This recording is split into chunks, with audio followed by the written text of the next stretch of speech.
quanto tempo eu devo tirar por dia para poder estudar, para poder treinar?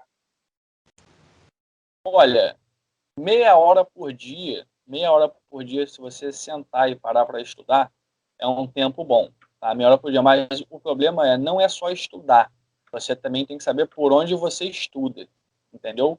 Por onde que você tá começando a estudar, se é por algum aplicativo, se é por algum material de alguma escola de idiomas, entendeu? Porque às vezes tem muita gente que estuda muito e aprende pouco, e tem gente que estuda pouco e aprende muito, né? Então, Uhum. por onde você estuda também é muito importante. Entendeu? Eu queria perguntar se tem um método que eu posso usar, filmes, músicas em inglês mesmo, para poder estar aprendendo assim de maneira mais rápida.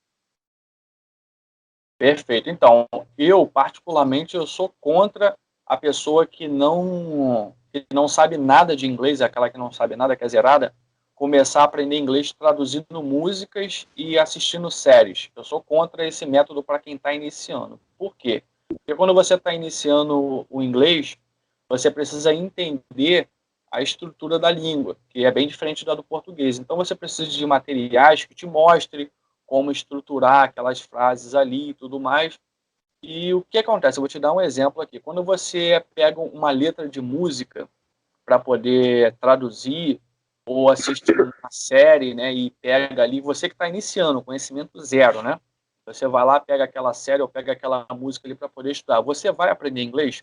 Você vai aprender inglês. Agora, quanto tempo que você vai demorar para poder aprender inglês? Porque é o seguinte, exemplo, pega uma frase da tua música ali, que você está aprendendo, ou da série que você está assistindo, pega aquela frase ali em inglês, aí o que você vai fazer? Você vai olhar aquela frase, vai ver é importante, hein? Não esquece não, quando você assiste séries e filmes em inglês, a tradução também tem que ser em inglês, tá? Não coloca a tradução para o português, porque normalmente o que está traduzido para o português não é o que está em inglês. Então, filme em inglês, legenda em inglês.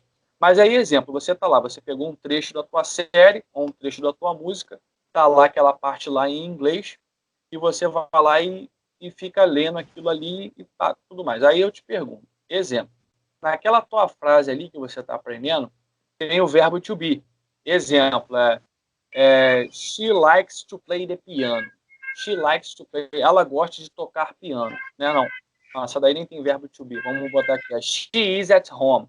She is at home. Ela está em casa. Né? Tá lá a sua frase lá que você está aprendendo e tem a frase she is at home. Tem o verbo to be lá. She is at home. Aí, perfeito. Aí a frase está lá com o verbo to be. Você, o que, que você faz? Você vai lá e traduz aquilo ali. Né? Você traduz do português, do inglês para o português, para poder aprender que she é ela, is o ser ou estar, né? Ela está em casa, tá?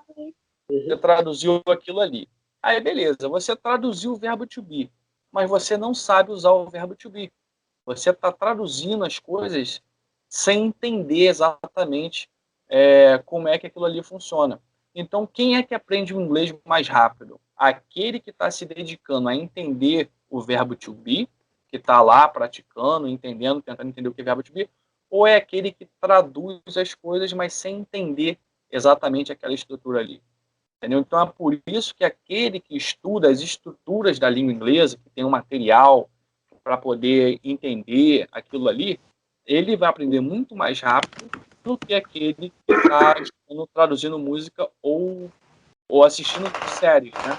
Para mim, essa tática aí de você estudar assistindo séries e escutando música é mais quando você já tem um vocabulário mais avançado, um inglês intermediário, onde você já sabe, né, das estruturas da língua inglesa, você já sabe criar frases, já entende ali o mecanismo, aí você vai aumentar o teu vocabulário, né, assistindo séries e tudo mais, aí você começa a aumentar, mas entender, né, o passo a passo, as estruturas, nada melhor do que um material de qualidade para poder te mostrar aquilo ali, para você poder ir aprendendo, entendeu? Deixa eu te perguntar aqui, professor.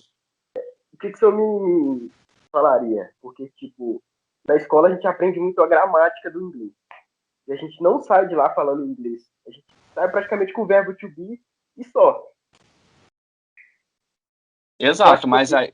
Eu acho que eu devo estudar a gramática em si, ou a fala, tentar entender mais o...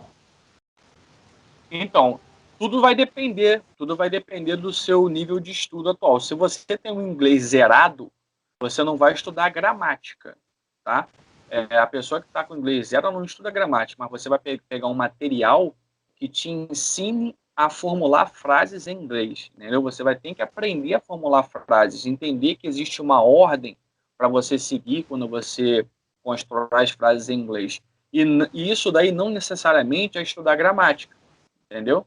Não é necessariamente estudar gramática, é você ter um material ali que te explique que primeiro você tem que começar a aprender a falar eu não, ela não, né? Depois tem o verbo to be, ela não está, ele não está, eu não estou. Porque E você querendo ou não, tem a um gente é segmento. uma criança pequena mesmo aprendendo, né? Oi? Porque querendo ou não, a gente vai ser tipo uma criança pequena aprendendo do zero mesmo, né? Sem saber de nada. Exatamente. É Exatamente, incrível, né? entendeu? Você está aprendendo uma língua totalmente nova, entendeu? E a língua inglesa é diferente da do português. Né? Um exemplo que eu gosto de usar é o seguinte: no português, você fala assim no português, se eu chego para você assim, Vitor, você fala inglês. A minha forma de falar essa frase dá o tom de quê? De que eu estou afirmando. Vitor, você fala inglês, Vitor. Você fala inglês. É uma afirmação. Só a minha entonação faz com que ela seja uma frase afirmativa. E a mesma frase, se eu mudo a entonação da minha voz no português, se eu falo assim, Vitor, você fala inglês? Já vira uma pergunta. Só pelo fato de entonar nossa voz no português, eu posso mudar o sentido de uma frase ser afirmativa ou uma interrogativa. Entendeu? No inglês, não. O inglês é diferente. Além de você mudar a entonação da sua voz, você também tem que entender a utilizar os verbos auxiliares. Entendeu? Você já ouviu falar dos verbos auxiliares alguma vez? Você Nesses fala o estudos? do, Isso aí, o do, né, que é o primeiro verbo auxiliar que vocês aprendem quando estão estudando a língua, entendeu? O primeiro deles é o do. Você conhece o do? conheço. Então, depois do do, tem o does. Já ouviu falar do does? Do does? Isso. Já, sim. Tem o does e depois tem o did, né? Também já. Do, does e did. Aí depois você começa a ter que entender o verbo to be. O verbo to be não usa auxiliar, o verbo to be é ele mesmo, né? Você tem que modificar ali a estrutura. Depois tem os verbos modais, né? Então, quer dizer, a língua inglesa tem uma estrutura diferente da do português. Você tem E que saber usar esses verbos auxiliares. tem menos coisas do que no português, né? Com certeza, depois que você começa a estudar aprofundadamente o idioma, você vê que o inglês é muito mais fácil do que o português. Não tenha dúvida, entendeu?